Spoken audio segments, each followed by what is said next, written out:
Everybody, welcome back to another video on the internet. I am Tibbet Productions. It's almost been 2 weeks since the Mario movie was released in theaters. How hard is that to believe? I've been wanting to do this video ever since I saw it, but I just haven't had the time to do it yet. This video will be a full-on review of the Super Mario Bros. Movie that came out in theaters on April 5th. It's actually a very good movie, and I want to discuss my initial thoughts on it. So let's get into it. Okay, so we know for a long time Nintendo was hesitant about making another Mario film adaptation simply because of the commercial failure of the shitty 1993 live-action version of the Mario movie, which, to be fair, kind of makes sense. A brief summary. Okay, so if you played any Mario game in the past, I mean any, this basically, in fact, is like almost exactly like a Mario movie, except for it's a film adaptation on the big screen. Okay, so basically Mario and Luigi go down some magical storm drain. Both get separated into different areas, and Mario finds himself in the Mushroom Kingdom. Luigi, on the other hand, finds himself in an area that's apparently under Bowser's control.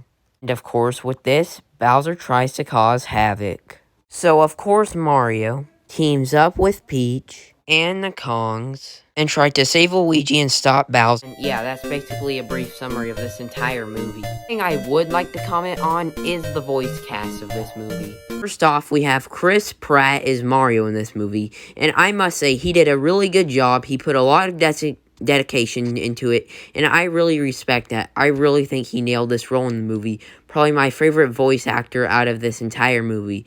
So, probably, yeah, Chris Pratt was the best in this movie. Charlie Day is Luigi, and I must say, he sounds like his character outside of the movie, which is pretty funny, actually. Next up, we have Anya Taylor-Joy as Peach, and she did a pretty good job. I don't really have much to comment here. Next up, we have Jack Black as Bowser, and I didn't even know it was him until the Peaches song. Next up, we have Keegan-Michael Key as Toad, and to be honest, this was obviously the most funniest role in my opinion. Next up, we have Seth Rogen as Donkey Kong. Do you know the guy that brought you these movies? Well, yeah, this guy voiced funking Donkey Kong. Yeah, I think that concludes my segment on the voice cast, I think the voice cast did a really good job with this movie, and to be honest, I don't know who they could have casted better in some of these roles, so very good casting. The other thing I want to talk about is the animation in this movie. Okay, the animation in this movie was great. I loved every minute of it. Illumination animation team did a very good job animating this movie. This is probably the best Illumination animated film I have ever seen. Better than The Secret Life of Pets, Minions, all those other movies. This was very good, and this is something you gotta give Illumination credit for here. I am really blown away by this animation. It was really realistic. I mean, that was really good animation. So, animation is another reason why I thought this movie was so good. Another thing I would like to point out in this movie is the insane amount of Easter eggs in this movie. There are so many references to past Mario games in this movie. It's insane. Like, you had the GameCube intro on Mario's phone ringtone and all. So, let me just go over a brief example of a few of them. Seeing where Mario and Donkey Kong battle at is an obvious reference to the original Donkey Kong game. Cat Mario is an obvious reference to Super Mario 3D World, duh. This is the most obvious reference to Mario Kart. Now I got all of that out of the way, I would also like to put my negatives about this film. The things I just didn't like at all in this movie. So let's get into it. One thing I'd like to note is Peach's very weird appearance in this film. Like, seriously, why did they come up to animate her like this is, like, beyond my clue. Like, seriously, she looks like she just got done smoking a bunch of crack before Mario showed up. Another thing is, when did Peach learn karate in this movie? Like, seriously, why did they include this whole karate segment that she knew how to do?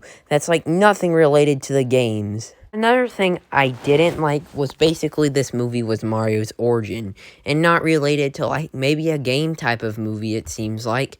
Because seriously, like, why did they include, like, before this movie, Mario had no affiliation with the Mushroom Kingdom or Bowser until the Portal Pipe, which was kind of stupid. Another thing is, why is Mario so short compared to his family?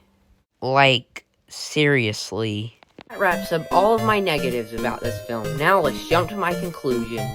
There is no way this film deserves its Rotten Tomatoes score. Like I said, I don't understand why critics are giving this such a bad review. It's nowhere near as bad as the original 1993 film. That film sucked. But yeah, I just don't get why critics hate this film so much. It was really good. Just, I give it 10 or maybe 9.9. Because, all of those minor errors, but this was the best Illumination movie I've ever seen, and I hope we do get a follow-up in the future. I don't know when, probably within the next few years, of, where Junior and hopefully Wario and Waluigi and Yoshi gets a bigger part, which, due to the ending with the Yoshi egg, which will probably happen. So, yeah, I think there will be, some type of follow-up in the future. Maybe make a game based off this movie, which I was hoping they'd do as a promotion stunt. So, yeah, this wraps up my full review on the Mario movie. And, yeah, I'll see you guys later. Peace out.